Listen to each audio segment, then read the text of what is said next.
नमस्कार मित्रों, मैं नीरज सक्सेना, फिजिक्स फैकल्टी।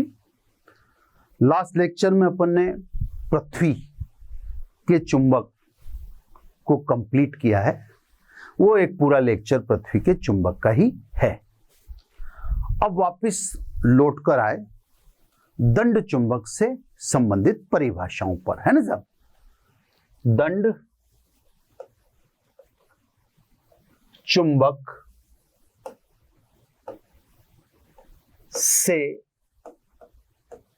संबंधित परिभाषाएं।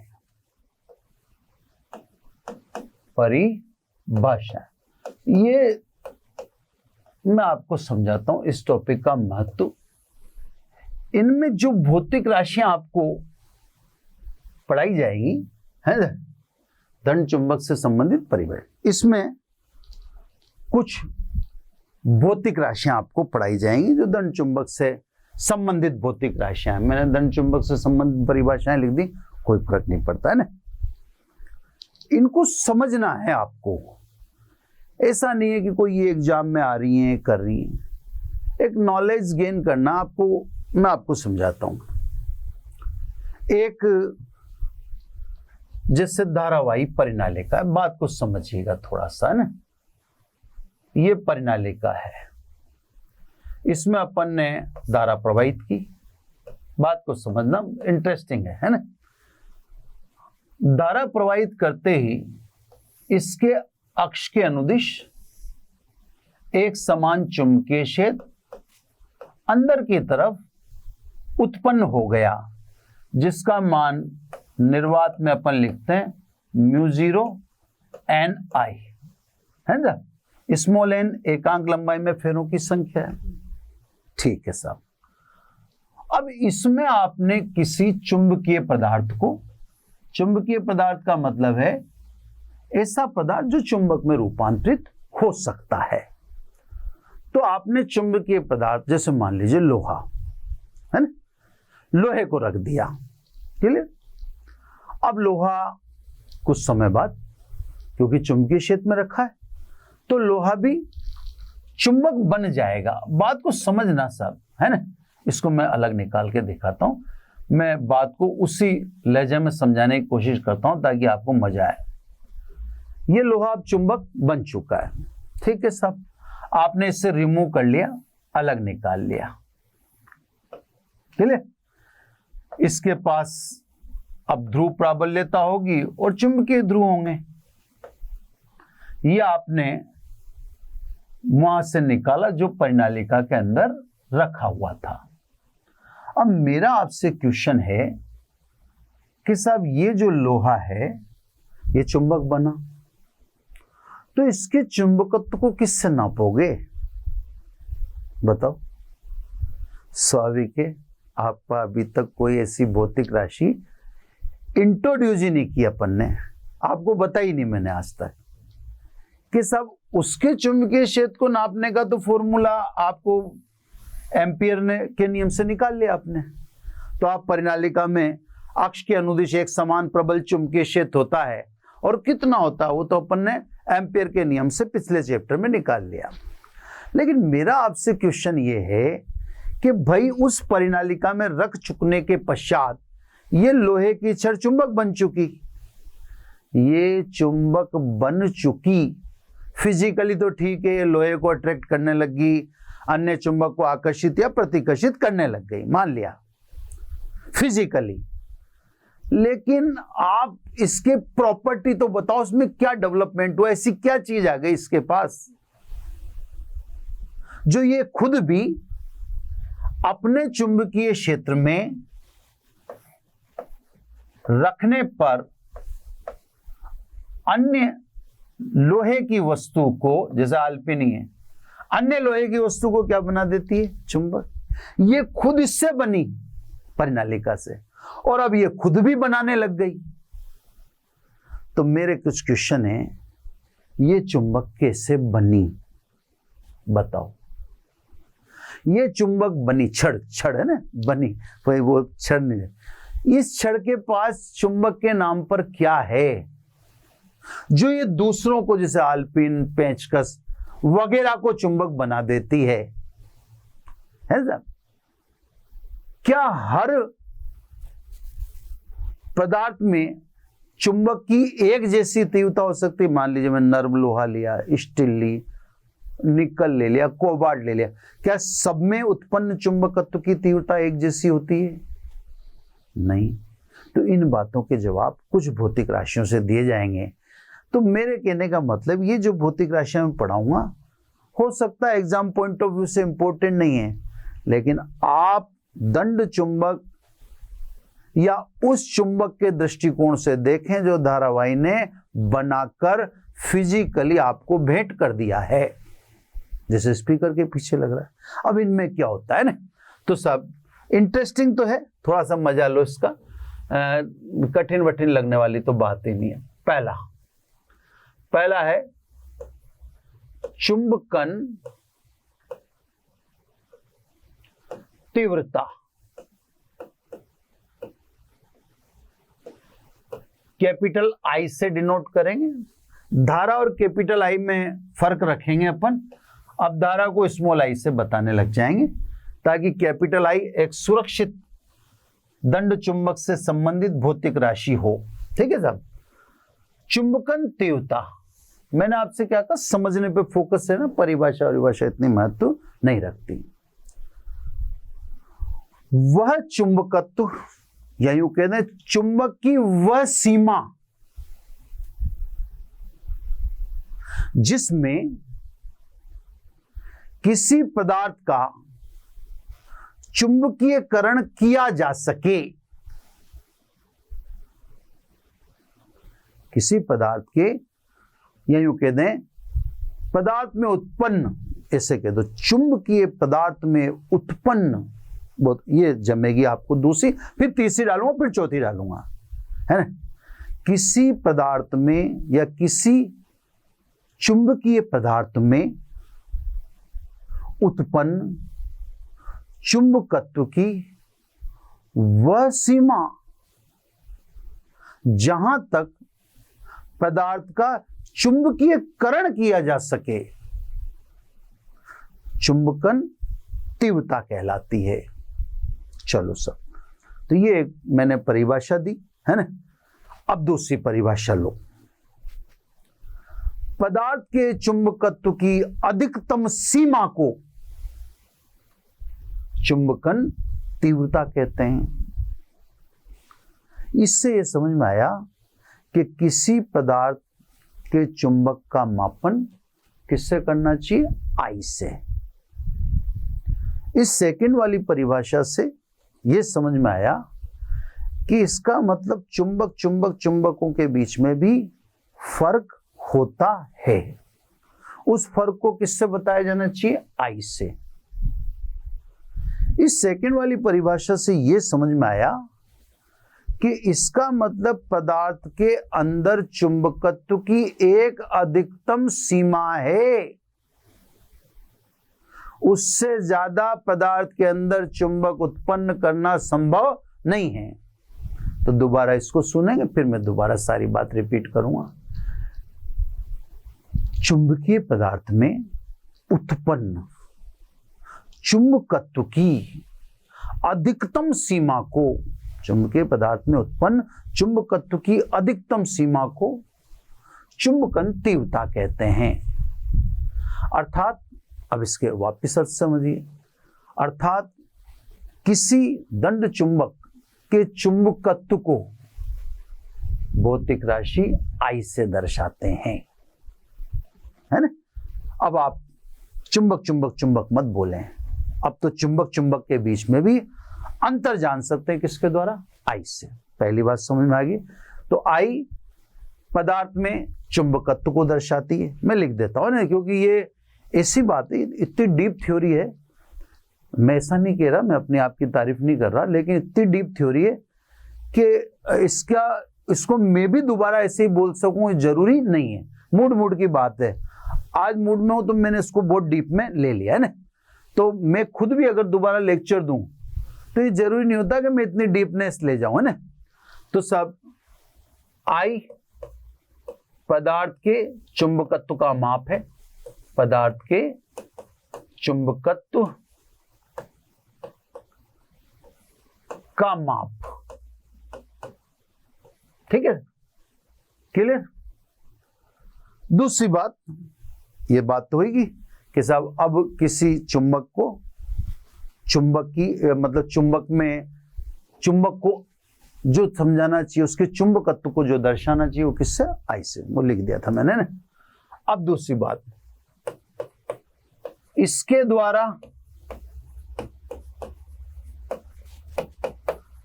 चुंबकों के मध्य अंतर है ना, बता सकते हैं। अब आप 3 चुंबक आपके पास है, तो ये नहीं कि तीनों चुंबक है। अब आप बता सकते हो किसका आई अधिक है, किसका आई कम है, कौन पावरफुल चुंबक है, कौन पावरफुल नहीं है। तीसरी बात, यह चुंबकत्व की अधिकतम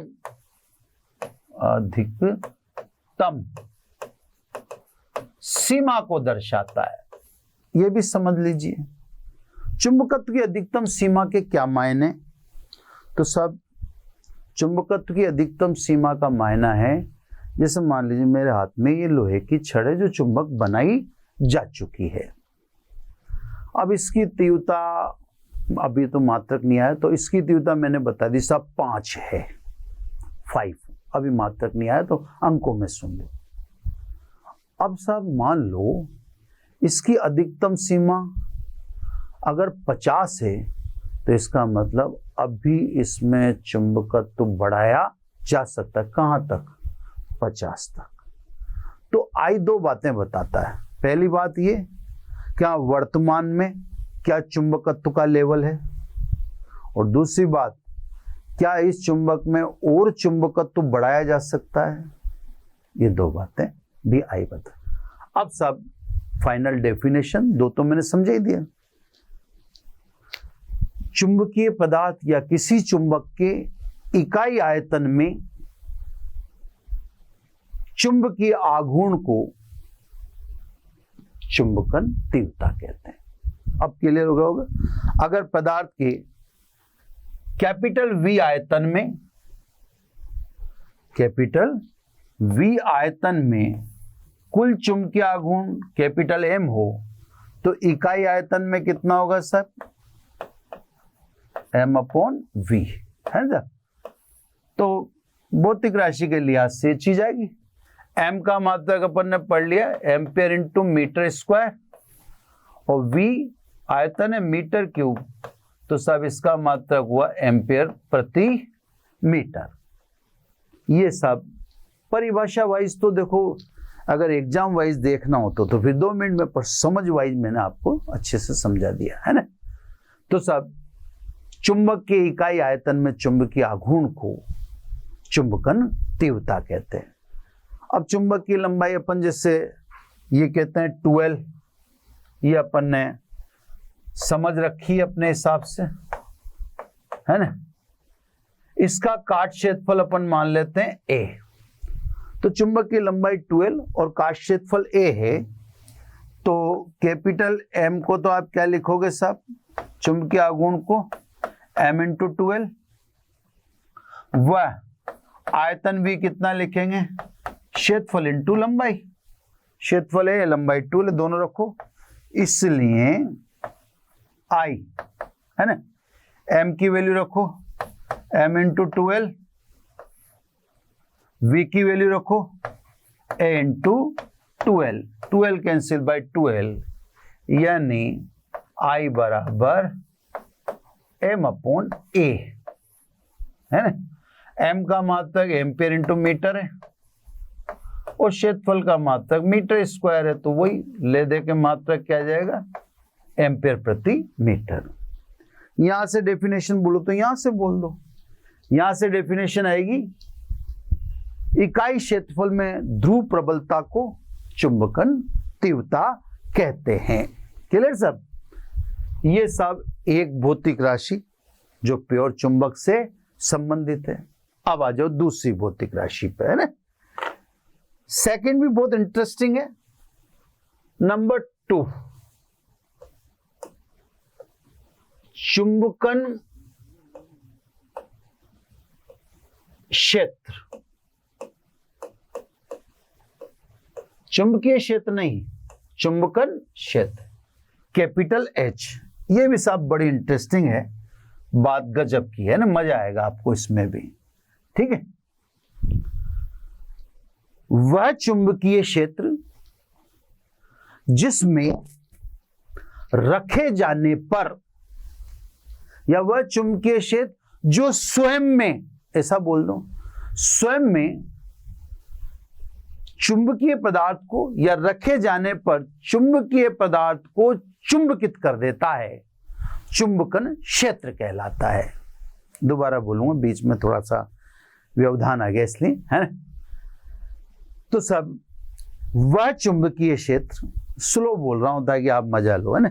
वह चुंबकीय क्षेत्र जिस, या वह चुंबकीय क्षेत्र जो स्वयं में रखे जाने पर चुंबकीय पदार्थ को चुंबकित कर देता है, चुंबकन क्षेत्र कहलाता है।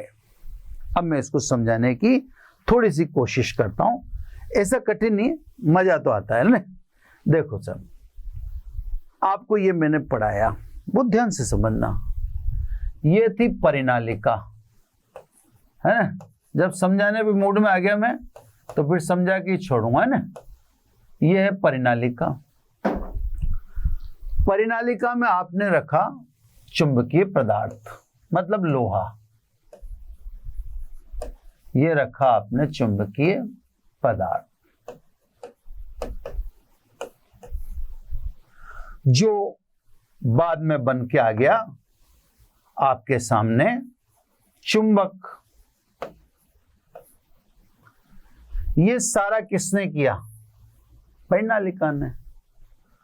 तो परिनालिका ने जिसके द्वारा इस चुंबकीय पदार्थ को चुंबक बनाया, उसे ही कहते हैं चुंबकन क्षेत्र। अब यहां परिभाषा, तीसरी बात सुन लो, चित्र सामने है। वह चुंबकीय क्षेत्र, यहां पर कौन आरोपित कर रहा है? परिनालिका। जो स्वयं में रखे जाने पर चुंबकीय पदार्थ को चुंबकित कर देता है, चुंबकन क्षेत्र कहलाता है। तो सब ये बड़ी गजब की बात हुई। आज हमें पहली बार पता पड़ा कि कोई भी चुंबकीय पदार्थ जिसको हम परिनालिका में रखते हैं, वह चुंबकन क्षेत्र के कारण चुंबकित होता है। वह चुंबकन क्षेत्र कैपिटल एच के कारण चुंबकित होता है। तो आप यूं कहेंगे, जब कैपिटल एच के कारण होता है तो शुरू से ही कैपिटल एच बोलते। जब मैंने विद्युत धारा का चुंबकीय प्रभाव पढ़ाया, तो मुझे चुंबकीय क्षेत्र क्यों बोलना पड़ा? शुरू से ही चुंबकन क्षेत्र बोलता ना मैं।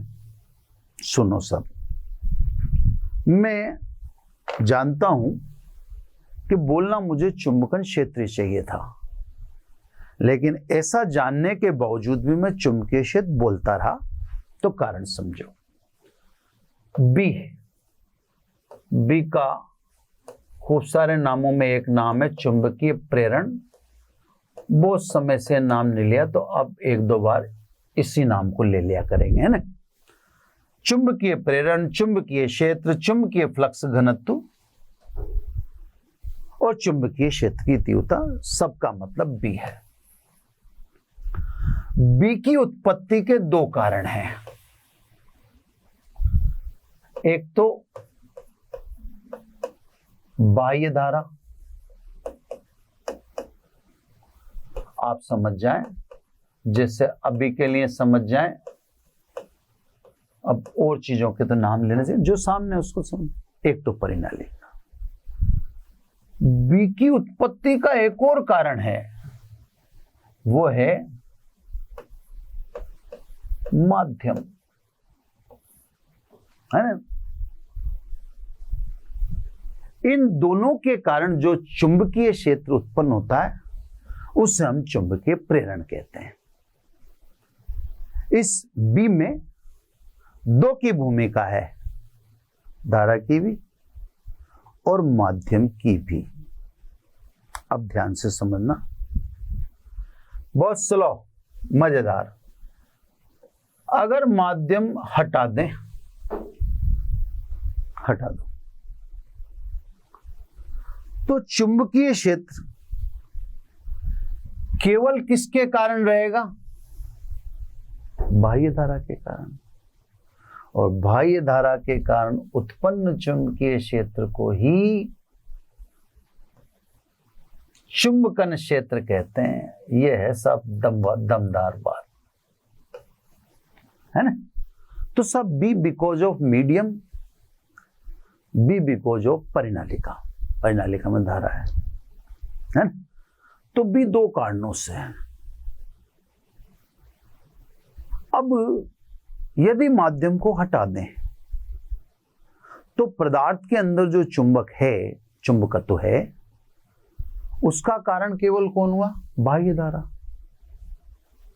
बाह्य धारा के कारण या केवल बाह्य धारा के कारण उत्पन्न चुंबकीय क्षेत्र को ही चुंबकन क्षेत्र कहते हैं। माध्यम को हटाना पड़ेगा, माध्यम नहीं चलेगा। अब क्या है कि जब परिनालिका हम पढ़ रहे थे, टोरॉइड हम पढ़ रहे थे, वृत्ताकार कुंडली जब हम पढ़ रहे थे, तो मुझे पूरी तरह से पता था हम एच पढ़ रहे हैं, क्योंकि धारा के कारण जो पैदा होता है उसे एच कहते हैं। लेकिन प्रॉब्लम यह है, पृथ्वी आप पढ़ चुके, तो पृथ्वी विशाल प्राकृतिक चुंबक है, तो पृथ्वी तो सब माध्यम है। इसका मतलब आप जो चुंबक देख रहे हो परिनालिका में, चाहे वृत्ताकार धारावाही लूप में, चाहे टोरॉइड में, तो क्या आपने किसी फॉर्मूले में μ0 नहीं देखा? देखा है ना? तो जितने भी चुंबक हैं मैं आपको दिखाता हूं, है ना? जैसे मान लो वृत्ताकार धारावाही कुंडली की अक्ष पर, तो अपन ने लिखा μ0 ni r² 2r² plus x² की पावर 3/2। केंद्र पर μ0 ni अपॉन 2r। अनंत लंबाई के तार के कारण μ0 I अपॉन 2πd। परिनालिका के कारण तो μ0 स्मॉल ni। एक बार बताओ, आपने कहीं μ0 नहीं देखा क्या? देखा है ना? तो इसका मतलब किसी धारावाही लूप, कुंडली वगैरह वगैरह वगैरह के कारण जो चुंबकीय क्षेत्र बताते हो, उसमें आप खुद बता रहे हो ना दो का impact, one is current and another one is medium. तो दोनों होंगे तो मुझे क्या बोलना पड़ेगा? बी बोलना पड़ेगा। मान लीजिए पृथ्वी चुंबक नहीं होती, फिर अगर पृथ्वी चुंबक नहीं होती तो धारा के कारण उत्पन्न चुंबकीय क्षेत्र को मैं क्या बोलता? चुंबकन क्षेत्र बोलता। तो सब ये इससे अच्छी प्रेजेंटेशन नहीं हो सकती, है ना? केवल बाह्य धाराओं के कारण उत्पन्न चुंबकीय क्षेत्र को चुंबकन क्षेत्र कहते हैं। तो इसका मतलब माध्यम को हटा लीजिए, है ना? तो जैसे आप बात करेंगे निर्वात की, निर्वात के लिए, है ना? आप बात करेंगे माध्यम के लिए, है ना? अब एक बार ये भी बात करेंगे कि सब परिनालिका के लिए, है ना? अब तो असलियत तो जाने एक बार, तो सब बात करके देखेंगे। अगर आप निर्वात के लिए कह रहे हो तो भाई आप ऐसा करो कि निर्वात में चुंबकीय क्षेत्र को अपन B0 से दर्शा दें। इसमें से माध्यम हटा दो साहब, हटा दिया माध्यम, ठीक है? अब जो है केवल किसके कारण है? बाह्य धारा के कारण, तो उससे क्या कहेंगे? चुंबकन क्षेत्र, है ना? व्हाइट पेन जमता नहीं है साला ज्यादा। माध्यम के लिए तो माध्यम में चुंबकीय क्षेत्र को B से दर्शा देते हैं। माध्यम हटा लो इसमें से, ये माध्यम की चुंबकीयशीलता। अब जो बचा वो क्या है, H। आ जाओ परिनालिका में, तो परिनालिका में निर्वात में निकाल रखा है अपन ने μ0 Ni अपॉन μ0।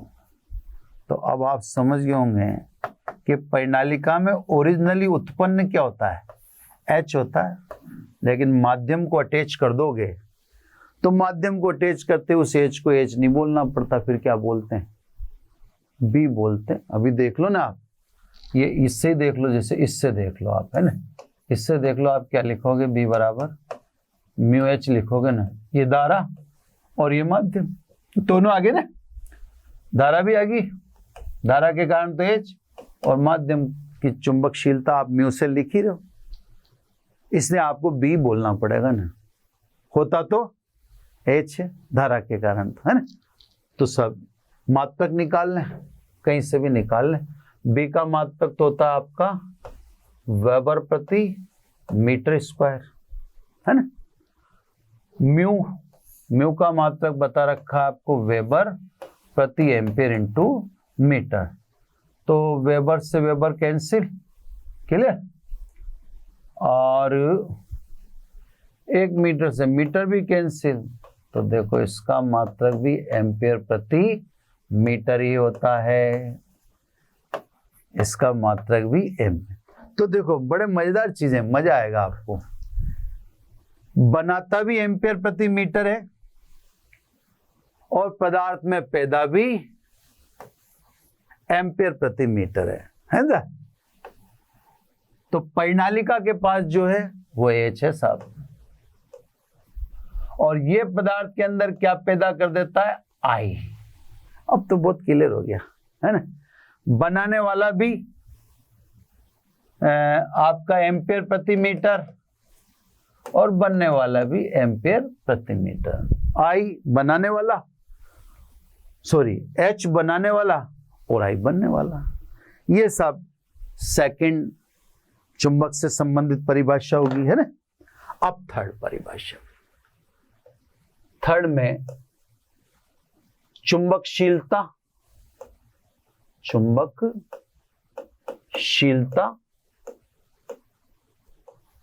या आपके दो चुंबकीय पारगम्यता, पारगम्यता म्यू, है ना। म्यू को इंट्रोड्यूस, हालांकि म्यू के बारे में आप लिखते तो इतनी बार चुके अपन कि जिसके हद नहीं है ना, लेकिन ठीक है। अब परिभाषा का चलो ये भी समझना तो जरूरी है ना। म्यू को ठीक है, आदतन तो है म्यू, तो म्यू की आदत तो हमारी पड़ चुकी है, म्यू म्यू जीरो वगैरह की। हाँ, ये हमने चेष्टा नहीं की एग्जैक्टली म्यू और म्यू जीरो होता क्या है ना साहब। तो सब पदार्थ का वह गुण जो पदार्थ या पदार्थ के अंदर से चुंबकीय बल रेखाओं को गुजर जाने की सरलता प्रदान करता है, चुंबकीय पारगम्यता, है ना। ऐसे भी कह सकते हैं पदार्थ की चुंबकीय बल रेखाओं के चालन की क्षमता को चुंबकीय पारगम्यता कहते हैं। तो सब दो तरीके से मैंने बोला। पहला बोला पदार्थ का वह गुण जो स्वयं में से चुंबकीय बल रेखाओं के गुजर जाने की सरलता प्रदान करता है, चुंबकीय पारगम्यता कहलाता है। दूसरी परिभाषा थोड़ी स्टैंडर्ड की और अच्छी भी है। दूसरी परिभाषा में कहा चुंबकीय पदार्थ के चुंबकीय बल रेखाओं के, या किसी पदार्थ के कहते हैं, किसी पदार्थ के चुंबकीय बल रेखाओं के चालन की क्षमता को चुंबकीय पारगम्यता म्यू कहते हैं। अब उदाहरण, क्योंकि बात ठीक है, शब्द तो सही थे, लेकिन कई बार शब्द इतने कठिन हो जाते हैं कि बात थोड़ी हाथ से निकल जाती है। तो देखो इससे समझो, उच्च चुंबकीय पारगम्यता के कारण लोहा या लोहे में से गुजरने वाली चुंबकीय बल रेखाओं की संख्या वायु की तुलना में अधिक होती है। मैं पहले एक बार सीन दिखा दूं। जैसे मान लीजिए ये चुंबकीय बल रेखाएं हैं, वायु में इनको मैंने दिखा रखा है। अब आप क्या करो कि इन बल रेखाओं के बीच में लो चुंबकीय पदार्थ रख दो, लोहा रख दो, ऐसे समझो, ठीक है। या आपने लो चुंबकीय पदार्थ रख दिया। अब जैसे आपने लो चुंबकीय, तो पहले बल रेखाएं किस में से गुजर रही थी? ये पहले बल रेखाएं वायु में से गुजर रही थी, है ना। गुजर तो भी वायु में से रही हैं, लेकिन अब देखो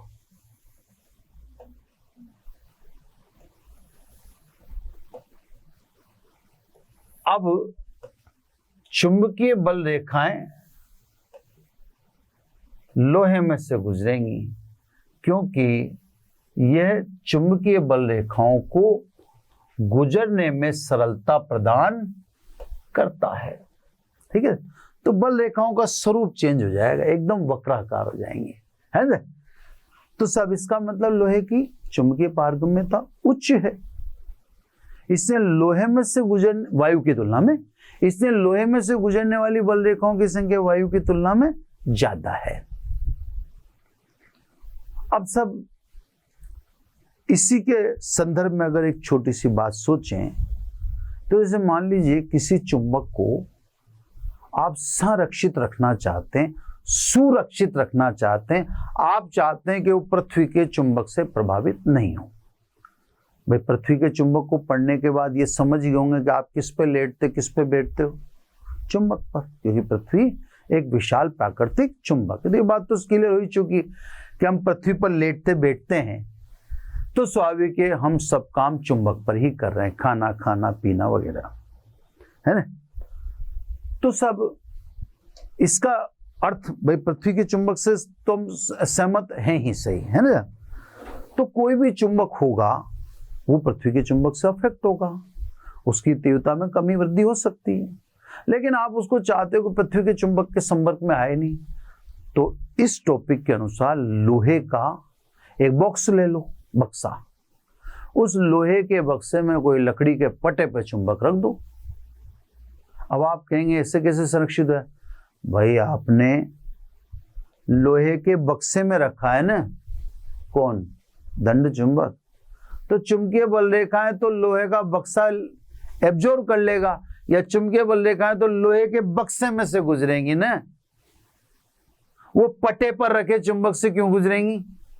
तो उसको अफेक्ट ही नहीं करेंगी, है ना। तो आपका चुंबक संरक्षित रह जाएगा, सुरक्षित रह जाएगा। क्लियर? अब सब म्यू क्या होता है तो वो आप यहां देख लो, है ना। ये लिखा ही है सब, यहां से निकाल लेंगे। म्यू जीरो बराबर B zero upon H, mu बराबर बी अपॉन एच। यहां पर एक छोटी सी बात भी बताया था, दोबारा खोला तो देखो यहां भी एच ही लिख रखा है, यहां भी एच ही लिख रखा है। क्यों? जबकि यहां तो बी जीरो लिखा है और यहां बी लिखा है। तो भैया बी माध्यम से प्रभावित है, इससे उसमें बी जीरो और बी लिखना पड़ा। ये दोनों किससे प्रभावित हैं? माध्यम से। ये भी और ये भी। एच को माध्यम से क्या लेना देना? तो उसके रिप्रेजेंटेशन में चेंज क्यों आएगा? वो तो धारा के कारण है। इनके रिप्रेजेंटेशन में चेंज, इसको कह रहे हो निर्वात में, इसमें कह रहे हो माध्यम में, तो चेंज दिखाना जरूरी है सिंबल में। लेकिन एच तो धारा के कारण, उसको माध्यम से कोई लेना देना नहीं। यहां भी धारा के कारण, यहां भी धारा के कारण, इसने दोनों जगह। तो बी की म्यू की डेफिनेशन उधर से ले लो, है ना। तो निर्वात में बात करेंगे तो mu zero is equal to B zero upon H. मात्रक चाहो तो यहां से निकाल लो, ये तो अपन ने वेबर प्रति मीटर स्क्वायर, H का मात्रक अभी लिखा ही सही, एम्पियर प्रति मीटर, तो ये 1 एम से 1 एम्पियर तो कट गया, यानी ये हुआ वेबर प्रति एम्पियर इंटू मीटर। वेबर प्रति एम्पियर को हेनरी कहते हैं, तो आप हेनरी प्रति मीटर लिख दो। तो निर्वात में तो म्यू 0 ये लिख देंगे, और माध्यम की बात करें तो माध्यम में आप ये लिख देना B/H लिख देना। भाई B0 मत लिखना, माध्यम की बात कर रहे हो तो माध्यम में तो B/H ही लिख दीजिए, माध्यम में अपने को कोई लेना देना है ही नहीं। ठीक है ना, क्लियर होगी। अब इसी में हाथों हाथ अपन आपेक्षिक चुंबकशीलता भी इसी के साथ पढ़ लेते हैं ना। तो इसी पेज पर मैं वो भी लिखा था छोटे से में, इसी पे अपन पढ़ लेते हैं आपेक्षिक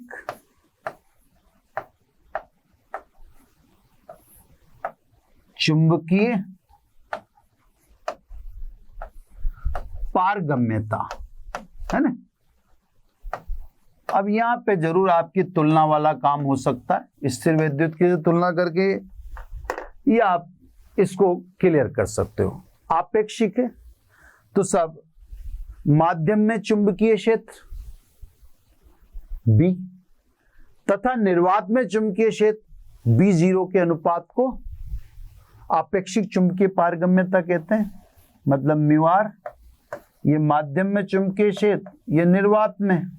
अब B को लिखोगे आप म्यू H, जबकि B0 को लिखोगे म्यू 0H, S से H कट जाएगा तो म्यू 0। तो आप ऐसे भी कह सकते हो माध्यम की चुंबकीय पारगम्यता तथा निर्वात की चुंबकीय पारगम्यता के अनुपात को आपेक्षिक चुंबकीय पारगम्यता। इसको इसलिए मैंने ज्यादा फोकस नहीं किया आपेक्षिक वाले को, क्योंकि आप देख लो पुराना अगर पराविद्युतांक आपको याद है स्थिर विद्युत की का, तो आप पराविद्युतांक से नकल करके एज इट इज लिख दो, तो बात तो वही आ रही है, ले देख के बात तो वही आएगी, है ना सर। तो सब आपेक्षिक चुंबकीय पारगम्यता, या तो कह दो माध्यम में चुंबकीय क्षेत्र व निर्वात में चुंबकीय क्षेत्र का अनुपात, या आप कह दो माध्यम की चुंबकशीलता तथा निर्वात की चुंबकशीलता के अनुपात को। समान भौतिक राशियों का अनुपात है, इसलिए ये मात्रक व विमाहीन होगा। इसका न तो मात्रक है न इसकी विमा है। 4 भौतिक राशियां पढ़नी थी सब, 3 अपन ने पढ़ ली। अब चौथी है ना, चौथी भौतिक राशि है चुंबकीय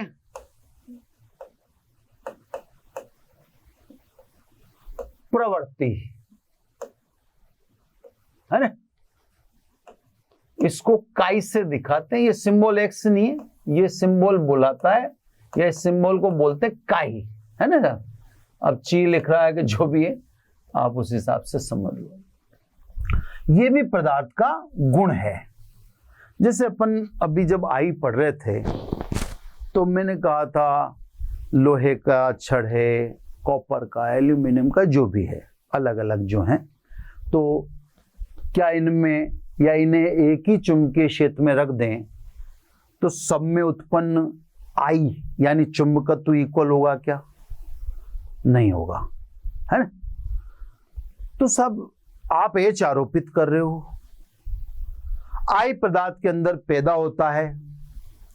अब एक ही चुंबकन क्षेत्र में आप स्टील रख रहे हो, नर्म लोहा रख रहे हो, और भी जो भी चुंबकीय पदार्थ है वो रख रहे हो, तो भैया सब में आई बराबर क्यों नहीं है?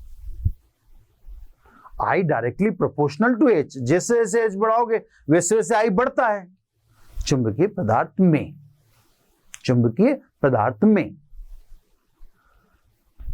अल्प एच तक तो ये बात सही है, एच के अल्प मान तक तो ये बात बिल्कुल सटीक है, लेकिन फिर बाद में सब में इंटेंसिटी यानी आई एक जैसी नहीं होती। तो सब एक ही चुंबकीय क्षेत्र में रखे जाने पर, चुंबकन क्षेत्र में रखे जाने पर अलग अलग पदार्थ में उत्पन्न आई अलग अलग होता है। उसको किससे समझाएंगे? तो सब उससे समझाएंगे आप भौतिक राशि चुंबकीय प्रवृत्ति से। ये वो भौतिक राशि है जो बताएगी कि पदार्थ एक जैसे चुंबक क्यों नहीं बन पाते जबकि चुंबकीय क्षेत्र समान है। तो सब पदार्थ का वह गुण जो चुंबकीय क्षेत्र में रखे जाने पर पदार्थ के सरलता से चुंबकित होने को दर्शाता है, चुंबकीय प्रवृत्ति कहलाता है। एक बार और बोलेंगे, थ्योरी है तो पदार्थ का वह गुण जो चुंबकीय क्षेत्र में रखे जाने पर पदार्थ के चुंबकित या पदार्थ के सरलता से चुंबकित होने को दर्शाता है, चुंबकीय प्रवृत्ति कहलाता है। अलग अलग पदार्थों की चुंबकीय प्रवृत्ति यानी काई अलग अलग होती है। यही बात एक विशेष थी, अलग अलग पदार्थों की चुंबकीय प्रवृत्ति काई का मान अलग अलग होता है। अब उदाहरण से समझो, उच्च चुंबकीय प्रवृत्ति के कारण नर्म लोहा, कौन? नर्म लोहा, स्टील यानी इस्पात की तुलना में अत्यंत सरलता से शीघ्र प्रभावशाली या शक्तिशाली चुंबक बन जाता है, जबकि दोनों एक समान चुंबकीय क्षेत्र में और एक जितने इस समय में रखे गए हैं। यानी अब इसको शब्दों में समझा दूं, अपन ने एक ही चुंबकीय क्षेत्र लिया, दो पदार्थ लिए, एक नर्म लोहा लिया, एक स्टील लिया, दोनों को बराबर समय का मतलब जैसे 20 मिनट, 5 मिनट, 25 मिनट, दोनों को इक्वल टाइम दे दिया, जैसे मान लो 5 मिनट।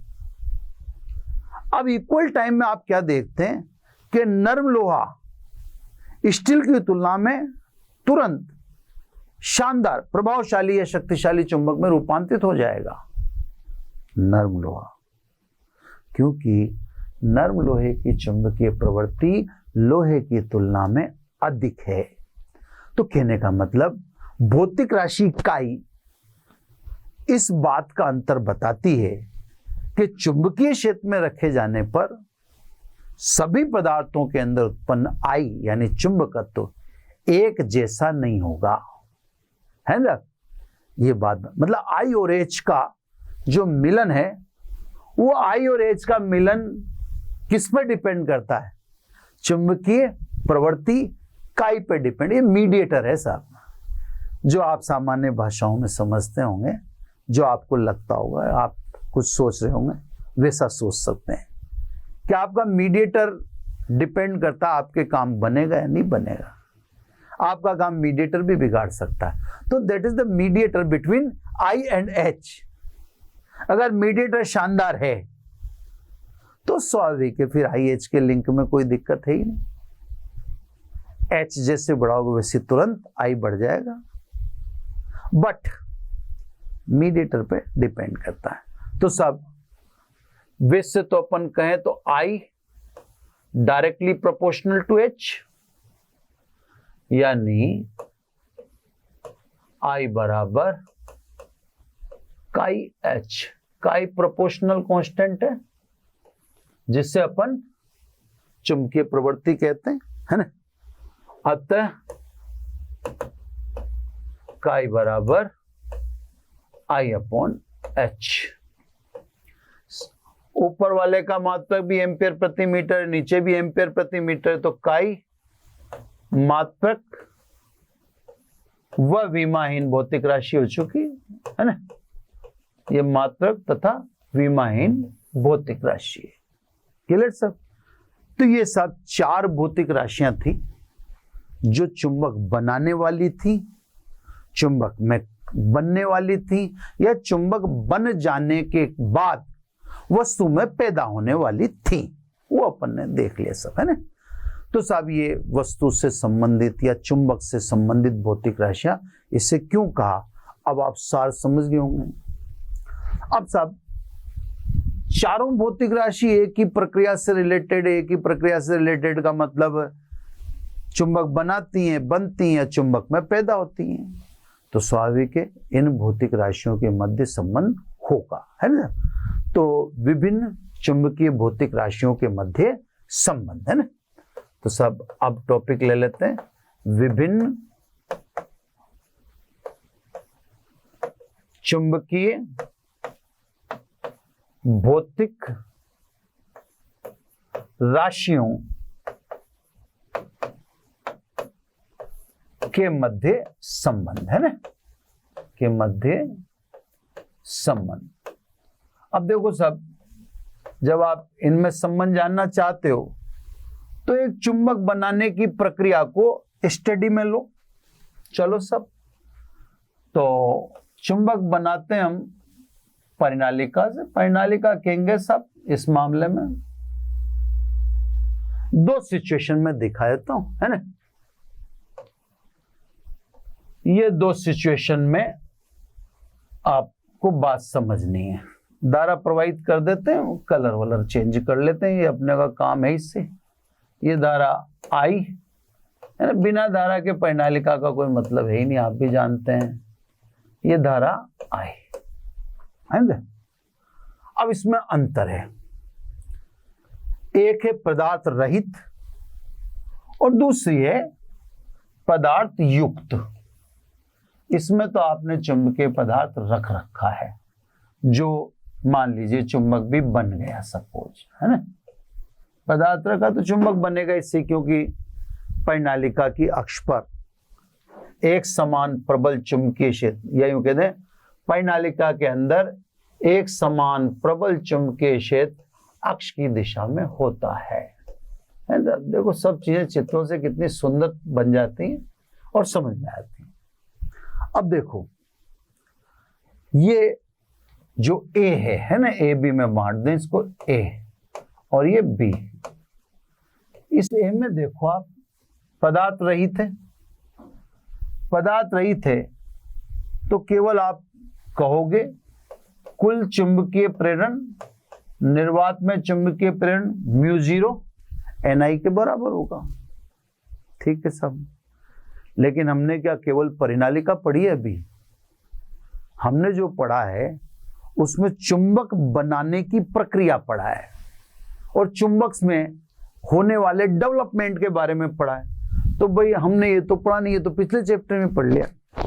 हमने जो पढ़ा एक पदार्थ को चुंबक बनते हुए उस समय क्या क्या विकसित होता वो पढ़ा। अब यहां पर ध्यान से देखो, यहां पर परिणामी चुंबकीय प्रेरण, परिनालिका के कारण चुंबकीय क्षेत्र B0 तो होगा, इससे तो पहले ही था निर्वात वो होगा उसके अंदर कोई पदार्थ। लेकिन अब पदार्थ भी चुंबकित हो चुका है। जब पदार्थ स्वयं चुंबकित हो चुका तो वह खुद भी चुंबकीय क्षेत्र उत्पन्न करेगा। तो सब ये पदार्थ का चुंबकीय क्षेत्र। तो सब पदार्थ युक्त धारावाही परिनालिका, पदार्थ रहित नहीं, माध्यम युक्त, माध्यम युक्त कह दो, पदार्थ युक्त, माध्यम युक्त कहता हूं, वो ज्यादा अच्छा स्टैंडर्ड लगता है। माध्यम युक्त परिनालिका में या के कारण, माध्यम युक्त परिनालिका के कारण परिणामी चुंबकीय क्षेत्र कैपिटल बी निर्वात में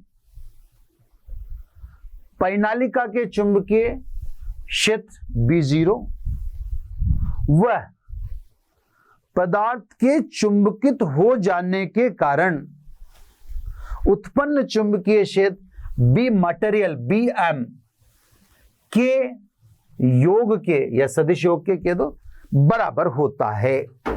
यानी B is equal to B0 plus B material. अब देखो अपन क्या पढ़ रहे हैं, विभिन्न चुंबकीय भौतिक राशियों के मध्य संबंध। ये मैंने पहली लाइन बोली, अब इसके बाद जो भी अपन चलाते जाएंगे वो सब संबंधी संबंध है। आप उसमें स्टेप को कहीं भी रोक दो। यानी मेरे कहने का मतलब है कि इसके बाद जो मैं लिखने जा रहा हूं वह हर स्टेप पर न्यूमेरिकल हो सकता है, हाँ, मेरे को तो संबंध कहीं ना कहीं रोकना ही पड़ेगा, तो मैं जहां संबंध रोकूंगा तो वो शो टेस्ट करने के लिए। लेकिन अब जो मैं लिख रहा हूं वो डेफिनेटली आप समझ जाइए संबंध नहीं, यहां से संबंध चालू हो जाता है। अब देखो यहां पे ध्यान से, क्योंकि परिनालिका का चुंबकीय क्षेत्र निर्वात में कितना, B बराबर μ0H। अभी मैं आपको समझाऊंगा। वह B मटेरियल, ये एक बात समझ में आए, निर्वात में, भाई निर्वात में परिनालिका का चुंबकीय क्षेत्र, ये देखो अब मैंने भी आपको चुंबकीय भौतिक राशियां पढ़ाई थी, है ना, यहीं पे देख लो, ये B0 बराबर μ0H, यहां से दिख रहा है आपको सब क्लियर। अब ये एक बात विशेष वाली समझो जो मैं आपको समझाना चाहता हूं, है। इसमें एक बात ध्यान रखना कि हर चीज किताबों में बहुत ज्यादा स्पष्ट नहीं होती, हालांकि बुक्स का कोई मुकाबला नहीं है, मैं ऐसा नहीं कह रहा, 80-90% तो बुक में अच्छी स्पष्ट होती हैं, लेकिन कुछ चीजें ऐसी होती हैं जो आप पढ़कर मनन करके और फिर आपको सोचने से पता पड़ता है कि अरे यार ये कहना चाहता, भले वो कहना चाहता और नहीं चाहता उससे मतलब नहीं है, वो क्या बताना चाहता, पर हम कई चीजें पढ़ चुकने के बाद समझते हैं कि यार ये कहना चाहता है, फिर एक अनुभव से उसका मंथन करते हैं, फिर ले दे के हम कई जगह उसको टटोलते हैं, फिर हाँ यार जो हमने समझा वो सही है, ठीक है, फिर आपके सामने परोसा जाता है। तो सब अब भी मटेरियल की बात आएगी। मटेरियल मतलब जैसे दंड चुंबक है, तो दंड चुंबक का जो चुंबकीय क्षेत्र है वो not because of H, because of I। दंड चुंबक के पास तो I है, तो वो अपना चुंबकीय क्षेत्र किससे प्रकट करेगा, वो तो I से प्रकट करेगा ना साहब। ये देखो पदार्थ के चुंबकत्व का माप, इसके द्वारा चुंबकों के मध्य अंतर, चुंबक की अधिकतम सीमा, तो पदार्थ तो I से अपने चुंबक को शो करता है ना। तो कहने का मतलब मटेरियल जो चुंबक बन चुका उसका चुंबकत्व I से बताओगे, परिनालिका का S से बताओगे, है ना, तो वो अपन ने पहले ही बता दिया इस चीज को, ठीक है। अब ध्यान से देखना, ये भी एक स्थिर विद्युतकी में भी ऐसी बातें आई तो थी थोड़ी बहुत, अगर आपने जैसे संधारित्र पढ़ा था उस समय पढ़ाई थी मैंने आपको।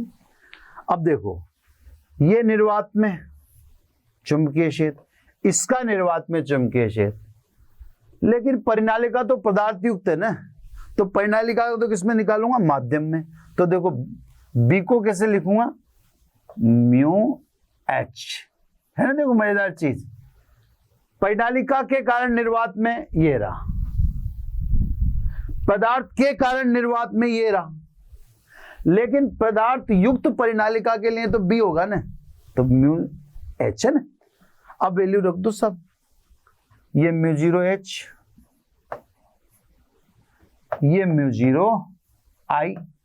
अब मैं इसको ऑपरेट करके शॉर्ट पे ले आऊंगा, बस इसको छोटा करने पे ले आऊंगा, लेकिन बस संबंध यहीं से ही है। μ0 को कॉमन ले लो, ये देखो μH, इधर से आपने μ0 को कॉमन ले लिया तो ये H/I हो गया। अब ये सब चीजें संबंधी है साहब, है ना, H/I, ठीक है ना। और ये अब संबंधी चल रहा है, शॉर्ट करने जा रहा हूं मैंने, μ/μ0, इसको इधर शिफ्ट कर दो, H का उधर भाग दे दो, H का H में भाग दिया 1, और H/I ये I/I। μ/μ0 को आप लिखेंगे आपेक्षिक पारगम्यता, μr, ये 1 और I/H यानी पढ़ाई अपन ने काई, तो यहां लाके ठहरा दो, ये सबसे शॉर्टेस्ट हो गया। लेकिन अब जैसे न्यूमेरिकल वगैरह आता है, तो न्यूमेरिकल आता है तो फिर उसका कोई पता थोड़ी, वो यहाँ से ही काम आ जाए, यहीं से कहीं से भी आ जाए, वो फिर आप देख लेना। ये तो शॉर्टेस्ट फॉर्म रख दी, विभिन्न चुंबकीय भौतिक राशियों के मध्य संबंध। तो इस लेक्चर में एग्जाम वाइज तो मैं नहीं कहूँगा कि एग्जाम वाइज तो कुछ बड़ी चीज मिलेगी आपको, एग्जाम में तो देखो ये चीजें, पर ये वो चीजें हैं जो आप कभी खुद भी अगर पढ़ाने वाले प्रोफेशन में आओगे तो आपको ये चीज़ जो आज सुनाई है इसको समझने में बड़ा टाइम लगेगा, है ना। तो ये एग्जाम पॉइंट ऑफ व्यू से नहीं है, ये वो चीज़ें हैं जो वास्तव में चुंबक के अंदर विकसित होती हैं, कैसे विकसित होती हैं, ये कैसा चक्र है, ये किस तरह से सारा चल रहा है, उसको समझने में सहायक लेक्चर है ना। इसमें कोशिश की गई है कि बेहतर से बेहतर समझाया जाए और मैं उतना ही समझा पाऊंगा जितना मेरे अंदर ज्ञान है। तो मैंने अपना ज्ञान इसमें डाला है जितना मेरा है। अब हो सकता है इससे भी आगे आप उन्हें कोई बता सकता हो, उसमें कोई दो हम भी अर्जित करेंगे, ठीक है। तो बच्चों अब वापस से जो नेक्स्ट लेक्चर होगा अपना, उसमें वापस फिर आपको नया टॉपिक देखने को मिलेगा। तो शुरू में देखो, अब शुरू में इस चैप्टर में टॉपिक टूट रहा था, मैंने आपको बता भी दिया था, जैसे दंड चुंबक से संबंधित गुण है, दंड चुंबक के गुण है, उसमें टूटा था टॉपिक, है ना। लेकिन उसके बाद मैंने टूटने नहीं दिया। अब जैसे पिछला लेक्चर है वो पृथ्वी पर फोकस कर दिया मैंने टोटल, है ना। ये वाला लेक्चर है इसको मैंने दंड चुंबक की परिभाषाओं से कर दिया। फिर जैसे कोई चीज़ है भी सही, आप देखो एक सीमा होती है, आपके एग्जाम के पढ़ने की सीमा होती है, हमारे को भी पता नहीं, तो कुछ और चीज़ें भी चुंबकीय बल रेखाएं वगैरह भी अगर होगी तो मैं कोशिश करूँगा दिखाऊंगा, नहीं तो वो इतना महत्व नहीं रखती। महत्व जो रखते हैं वो आपको पढ़ाया जा रहा है। चुंबकीय बल रेखाओं वगैरह का तो सीन देख लेंगे, अगर अपने पास पर्याप्त समय होगा तो लेंगे, नहीं तो वो जरूरी भी नहीं है ना। तो बच्चों आज इतना ही। Thank you very much. आशा करता हूं हमारे टॉप एजुकेटर का यह लेक्चर आपको पसंद आया होगा। अगर पसंद आया है तो वीडियो को लाइक करिए, चैनल को सब्सक्राइब करिए और शेयर भी करिए, क्योंकि ज्ञान बांटने से बढ़ता है और सही बताऊं तो पुण्य भी मिलता है। मुझे सुनने के लिए बहुत बहुत धन्यवाद। Thank you.